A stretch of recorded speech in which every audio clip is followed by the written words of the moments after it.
If you've never had quiche, this is your sign to go make yourself one right now. Growing up, quiche was a staple comfort food in our house. My mom makes the best quiche, and I have adapted her recipe over many years. But it is so versatile, you can do just about anything with it, and it's incredibly easy. So first you're going to preheat your oven to 350 degrees Fahrenheit.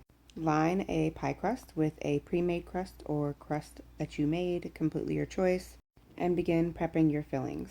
I am making two because I'm making one for us and one for my parents, but I will give you the ingredients for just one.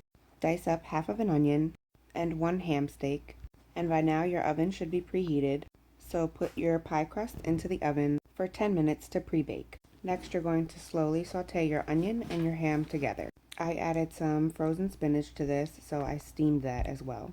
Now you can shred your cheese. I used gouda and pepper jack. You're going to want about 2 cups for one. Saute your onions until they're a little translucent and then add your ham. Now you're going to chop up 2 heads of broccoli.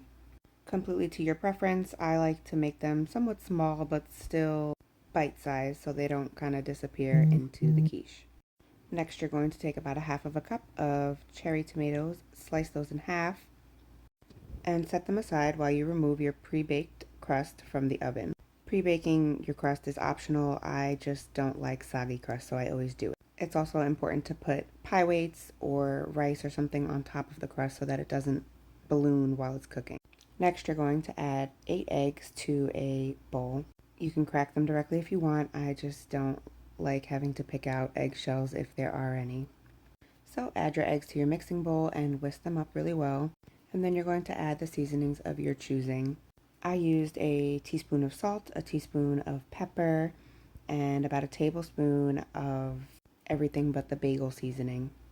Whisk those together really well, and then you're going to add in all of your fillings. So making sure to stir a little bit in between. So total for this quiche, I added tomato, broccoli, onion, ham, steamed spinach, cheese, and seasonings.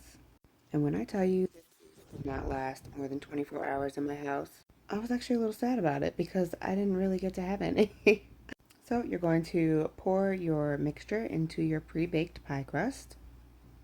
Sprinkle some cheese and some bacon bits on top because, well, why not? Place your pans in your preheated 350 degree oven for about 50 minutes or until a toothpick inserted in the center comes out clean. Allow your quiche to cool for at least 20 minutes and then slice and enjoy. This is definitely one of my favorite quiches I have ever made. And there's no hard and fast rule. I typically use whatever extra ingredients I have in my fridge. Leave me a comment if you make it.